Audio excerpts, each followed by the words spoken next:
Well, good morning, folks. Welcome to Outdoors with Luke Clayton and Jeff Rice. Buddy, how you doing this morning? Couldn't be better, man. Down here in the woods in this setting, my gosh, I mean, if it gets any better than this, I wish all of our listeners could be out here with us, buddy. Oh, absolutely. It's an absolute beautiful morning here. We are at the Buck and Bass Ranch, and we're gearing up for another adventure today. We're going to be doing a little cooking. We're going to do, I think you're going to, what are you going to do, squirrel something with the squirrel that you shot earlier tune in. We're going to, a lot of people don't eat squirrel anymore.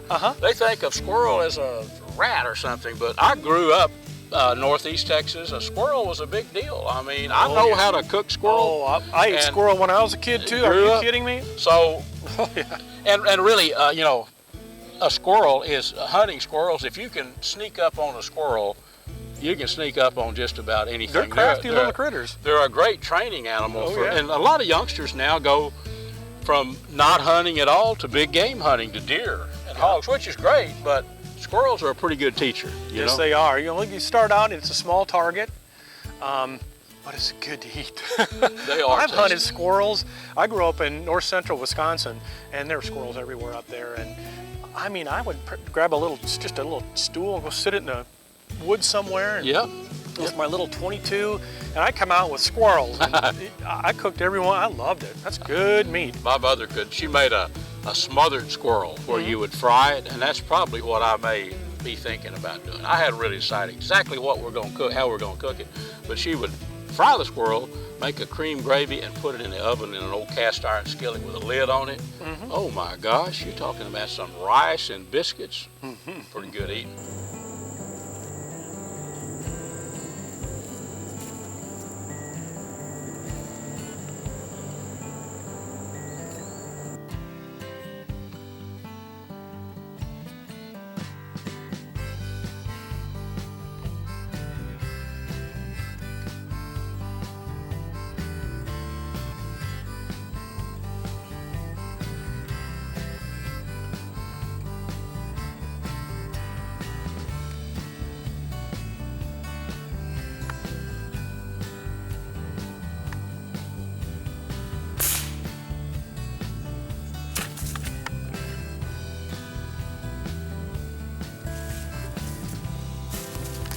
Well, folks, we have one for the pot back in this brush. I shot him right there on the edge.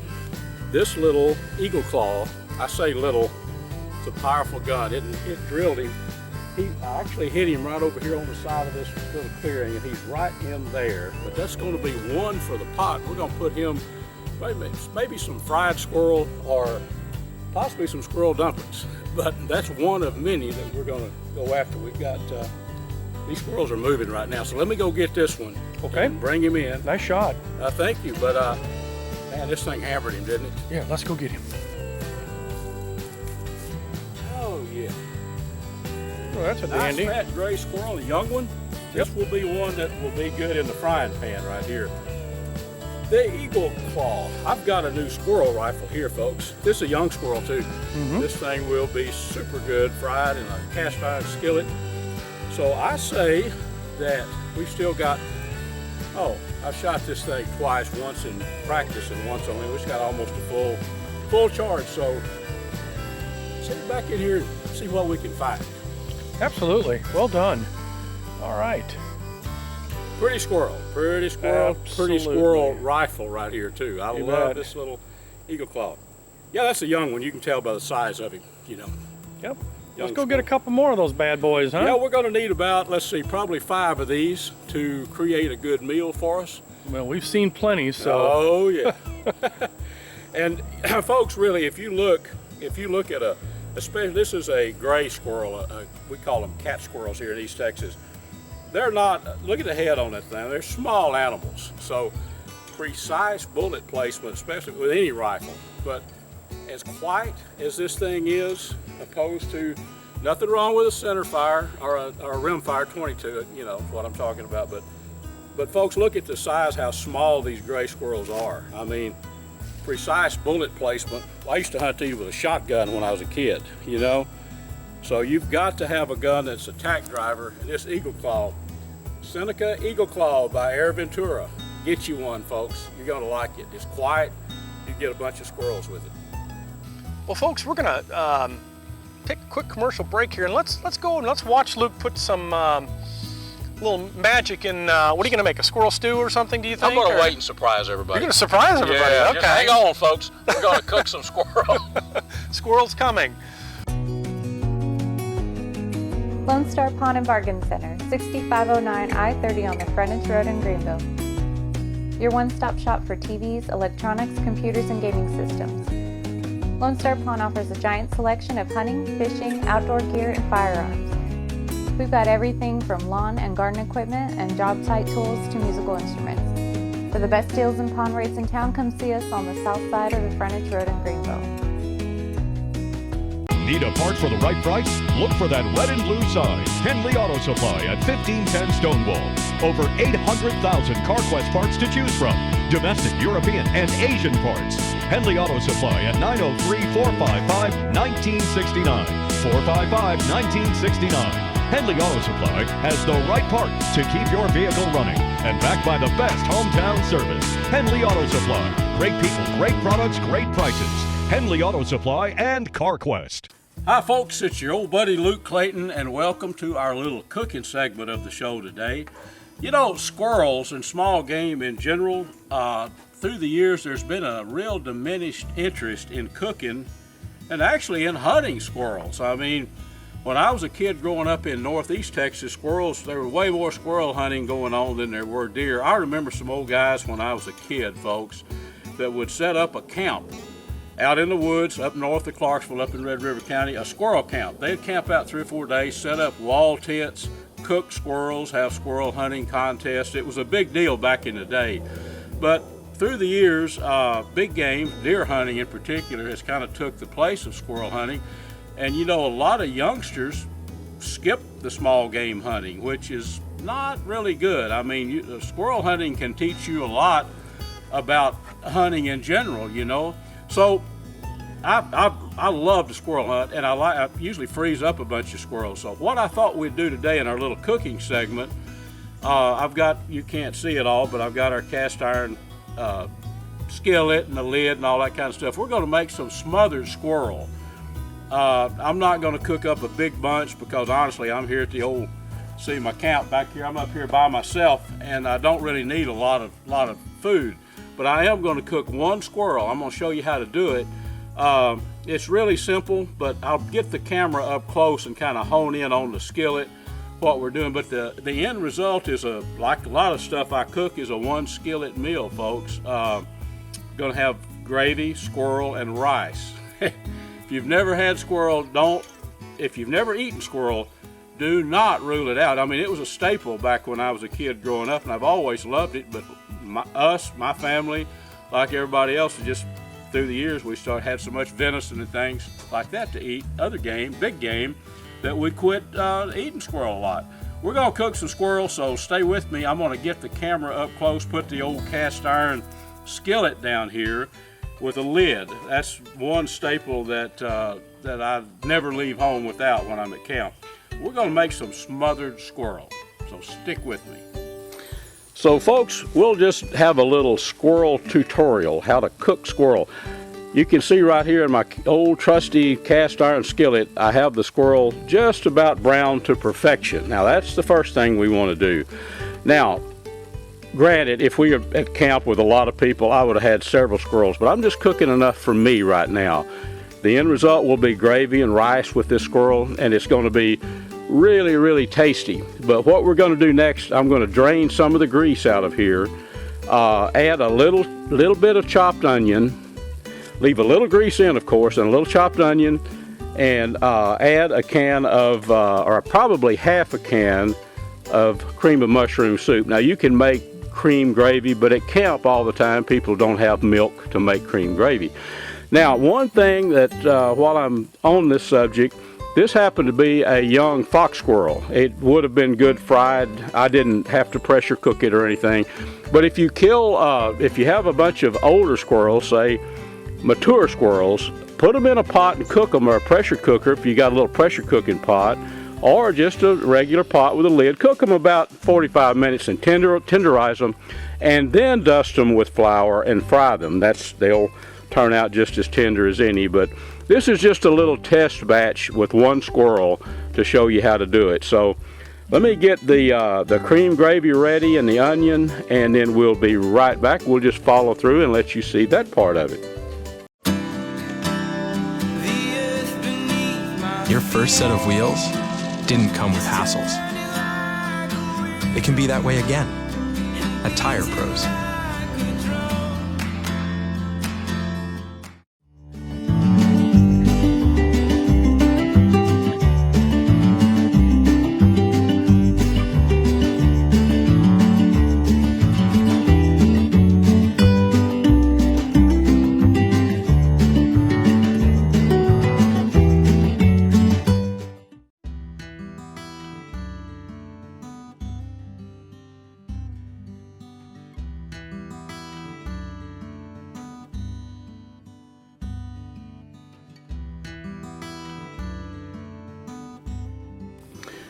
Okay folks, there is our cream gravy, and I just simply opened the can. Let me show you what I've got here.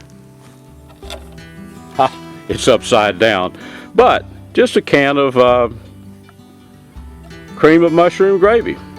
Get it at Walmart or anywhere. It's good stuff. But that saves us making cream gravy out here at camp, which can be a pretty difficult task. Not hard to do, but you have to keep the milk cold till you make the gravy, etc. Let's look at these pieces though. Actually what we have, you know, is the quartered up squirrel, the front legs and the back legs, you see, and then the back. And this is only one squirrel, folks. So if I was feeding a camp, you know, usually I'll cook 4 or 5 squirrels, and plenty of black pepper. You'll see if you look really close, you'll see the black pepper in that. That's a must. So what I'm going to do now, and we'll just do that while you're watching here, I'm going to add the rice and the water and stir it all up, bring it up to temperature, let it cook. Let that rice, it needs to cook about 25 minutes. So we're going to add that and stir it in right now. So let's do that. Okay, just I've kind of pre-measured this rice. This is about the amount of rice I want to put in there. Don't want to have too much rice, but we do need enough to rice, gravy, and squirrel. That's just a staple. That's about the right amount of rice. Now, you know, when you add rice, you have to add about the same amount of water. So let's put some water in here with this. Stir it all up really well. There we go. Now then, what we'll do, we'll put the lid on this, and we're going to let it cook real low for about 25 minutes. And bingo, there's going to be dinner for us right there. So I'll show you a picture of the finished product. Maybe even put it on a plate and show you what it looks like. Well folks, our squirrel and gravy has simmered about 30 minutes. We added the rice and let it cook. Let's pop the top on this thing and see what it looks like. I don't know how many of you have had smothered squirrel, but this should be really, really, really tender. So let's take a look. Oh yes. Yeah, I can look at this. Now that's obviously fall off the bone tender, folks. That's the squirrel. That would be the drumstick of the squirrel. And all of you that are, you know, a little bit hesitant about eating squirrel, let me guarantee you that this is awesome. See how this just flakes off the... Look at that. That is some of the most tasty meat that you can imagine. We have everything all mixed together. And this is about enough for me. I bet I can't eat half of that. But usually, like I say, when I'm cooking squirrel, I'll have it up halfway with gravy and 4 or 5 squirrels in there. But it's just me here at camp today. So I think what I'll do is get a plate and maybe a bowl and just pile that up with squirrel, rice, and gravy and get after it. Folks, I hope you've enjoyed this little segment on our cooking. We do try to bring something different to you every week, and probably this is the first time you've seen a squirrel cooking show on YouTube or on our videos, but hope you enjoyed it. Let's get back to the rest of our show.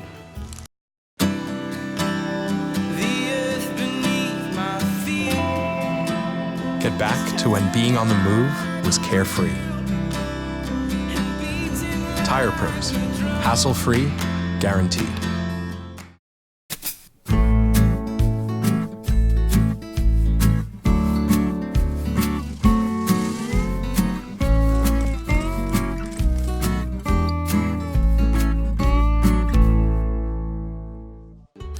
Folks, that wraps us up for today. I hope you've enjoyed our show. It's been a pretty varied show. We've covered a lot of ground, Jeff and I, and you being with us. Hope you enjoyed it. I do want to always remind folks about our little radio show. Jeff actually manages the radio website. It's catfishradio.org, and you can go there and read a bunch of my newspaper columns. Larry Weissoon, you know, is there every week. Campfire Talk with me. Yep. And I listen to Larry and I. It's, as I kid people, if they think they're going to need some formal Paul Harvey, you don't want to listen to my show. It's very informal, about like our deal, but people relate to that, I think. So remember catfishradio.org, folks. Right, you can go out there and upcoming events, different things like the Ben Wheeler, Wild Hog Festival. Wild Hog Festival. We'll put. Hey, that is coming up. That's coming up. So stuff like that, things that we go to and do, we're going to put out there on catfishradio.org. So if you see it on there, we'll likely be there. Like the Wild Hog Fest, we're going to be there, and we're going to have some fun. You have to come out and see us out there. That's at Ben Wheeler, and it's going. The exact dates. Well, we'll put it on the website. Yeah, we will. But you can Google Ben Wheeler Wild Hog Festival and get the dates. I'm not real sure. It's in October, I know. But we'll have a booth there, and it's just fun. It's a cooking contest. Anybody wants to do that. But for more information, you can always contact me or Jeff through catfishradio.org. Correct. There's a little deal. Email Luke. Well, if you email me, you email Jeff. We'll get back with you. Oh yeah, without a question. So you might have something you want to share with us. Feel free to do that, folks. Well, once again, folks, thank you so much for watching our show, liking and sharing what we've got going on here. We appreciate it. We love putting this stuff together, and that wraps us up for another show. So, Mr. Clayton, where's he? Right over there is some cane poles. Oh yeah. And I believe we have some cut bait. Yes. I think we're going to let our viewers go have their next cup of coffee, and you and I are going to go catch a catfish. Let's do it. Let's do it. All right. Until next week, folks, thanks again for watching.